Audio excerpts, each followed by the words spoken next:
How's it going, guys? Serious here. I bring you today containment pilfering farming. This is one of the most expensive strategies and hardest strategies in the game right now. Now let's get into it. I am running tier 16.5's mausoleum. I have scried the ivory temple into mausoleum because the Sephiroth card is kind of common, and the Icy Brother card I think is about 7.5 divines right now. In my opinion, this card is on the rarer end, however not giga rare, so I would expect to see a few of it.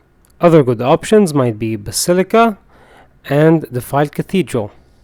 Now let's talk about how I rolled my maps. All of them have high quant, high pack size, and all of them have the more currency modifier on them.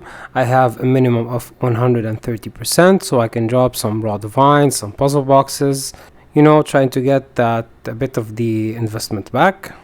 And of course I've added one delirium orb to each map because delirium give you more quantity, so we have more chance to drop the native divination cards. And of course it will give us more monsters to slay, so more monsters, more divination card drops. I have here a few maps that are very good. I don't know if I want to run them with the strategy. I might run them with the Abyss, who knows. But anyway, I have here a total of 99 maps. I have already ran one map to test some stuff out. Now let's talk about the scarabs. We'll be taking one ambush scarab of discernment, so we can have more chances to have the diviner strongbox, and one ambush scarab of hidden compartment, so we have a chance to open a strongbox multiple times. The divination scarab of pilfering, of course, ambush scarab of containment, so all of the monsters on our maps will be in strongboxes. This will add a lot of strongboxes to the map. Finally, the ambush scarab of potency, so the modifiers on our strongboxes will be increased by 75%. Now yes, I will be re-rolling these strongboxes because I want to try to get good modifiers on the diviner strongboxes. The other ones I will be at least alking them to rare and opening them. However, only the diviner strongboxes I will be qualitying them, and I will be scouring, alking them and chaos orbing them until I get good modifiers, maybe even exalting them. Now these are the best modifiers you want to be looking for when rolling your strongboxes. You want to get ideally a combination of 3 of those. Now let's get into the atlas. Now we'll be taking all the strongbox nodes except for temper proof because we want to roll our strongboxes, and we will not be favoring cartographer strongboxes because we don't want maps. All these scarab nodes, well, almost all of them, all the increased effective explicit modifiers including chiseled perfection because we do not roll corrupted maps. All our maps have quality. The outer quant wheel, the inner quant wheel, we will be favoring cartography scarabs and ambush scarabs. These 2 points right here in order to drop originator maps. Blue altars because of the quant altars, divination card altars, and a very small chance to get divine orb altars. Of course we'll be taking singular focus, so all of our non-favored maps will drop as currency. And finally we'll be blocking all the mechanics except for harvest, ultimatum, and blight because they have some good expensive scarabs. Now the moment you've been waiting for, how much currency I've invested in this strategy. We are talking a shit ton of divines. Let's start part by part.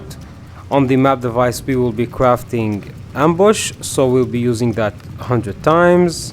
That's 1.5 divines. As for the scarabs, the other scarabs being the discernment, the compartments, and the potency cost around 2 divines. The pilfering scarabs I paid 12.5 divines for 100 of them. As for the containment scarabs, I have paid 150 divines for 100 containment scarabs. They go in bulk for around 1.5 divines each. Now as for the maps, I wasn't finding any mausoleum map on TFT, so I had to self-farm all my maps. However, if I wanted to buy them from TFT, I think they would go for around 0.3 divine per map. So this is 100 maps. This would give us around 30 divines of maps. And finally, I rolled all my maps with chaos orbs, exalted orbs, chisels, This cost me 25 divines just to roll my maps. It cost me around 15 divines for the delirium orbs, which bring us to our final number of 236 divines in total. So that makes every map cost around 2.3 divines, which is kind of expensive, so I do hope we get some returns. As to your rotation in the map, you will enter, kill everything including all the strongboxes, clicking all the quant altar, and you'll be leaving all the diviner strongboxes until the very end. You will roll them, click them, and after that you'll enter the boss room and kill him. I'll leave you with some highlights and we'll be back later on to discuss the loot.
So after 50 maps I realized something, that these are taking quite some time to complete between finishing the map and rolling the boxes, and my single target damage isn't quite as well, so the boss is taking some time to die. What I did is I ran 50 maps for now. This will be part 1 of the video, and the other part will be out in just 2 or 3 days. So let's talk about our first 50 maps. I'm gonna go to my farming section right here, and this is the currency that I've gathered from the first 50 maps. We have 33 divines, 29 puzzle boxes, 39 exalts, 800 chaos, 880 chaos, and a few other stuff. And we got a bit of harvest jewels, because sometimes I was doing harvest, some Eldritch currency. And as for the other tab, we've got a few simulacrums, a lot of divination cards, as you can see, the most common being the chaotic disposition. We got a few sanctuary maps, a few blueprints, a few tier 16.5s, a few good Scarabs. We got completed sets of the Fortunates, completed sets of the Sephiroth. We got a complete set of the Enlightened, some other good divination cards, but I did not hit anything really juicy. Let's upload this to Wealthy Exile and see how much profit we have made so far. So as you can see, I just synced that in. You see these are our 33 divines in our Valdo puzzle boxes. The Wealthy Exile is giving me that the currency tab is worth 80 divines. However, some stuff really here will not sell, like the armor scraps and stuff like that. And the dump A, the first quad tab, is giving me that it's worth 145 divines. However, we do have a lot of divination cards that will not sell, so I will just turn them in for whatever. But let's see what is the leading profit in divination cards. We have dropped 36 Sephiroth cards, 4 Wealth and Power, 4 Sequent Prosperity, 56 Fortunate, 4 the Mayor, 12 Divine Beauty, 4 the Fiend, 8 Enlightened, and 146 Chaotic Disposition. And I did get unlucky, I dropped 4 Brother Stashes instead of a Brother Gift. And of course we have the 20 monochrome cards that will give us Valdo puzzle boxes. We're looking at 21 Divines and Scarab, leading that being the Cartography Scarab of Risk, Containment, Awakening, and Preservation. Now I will not be liquidating everything right now, I just wanted to see the number, give you a almost preview of what's waiting for us. Now I will liquidate everything in the second part of the video when I run the other 50 maps. But as of now, we are almost in the green. We have 80 divines here and 145 divines here, which makes 225 divines. Remember, our initial investment was 236. However, of course, this is not accurate, but I would say that we are in the 200 divine margin right now. However, no Gigat cards have dropped yet. But anyway, here's the strat, here are the highlights, and here's the profit so far. I will run the other 50 maps, and the video will be out in a few days, 2 or 3 days maximum, to continue this farming episode. If you have any questions, leave them in the comments. I try to answer everything. And as always, like if you like, subscribe if you want, and thank you for watching.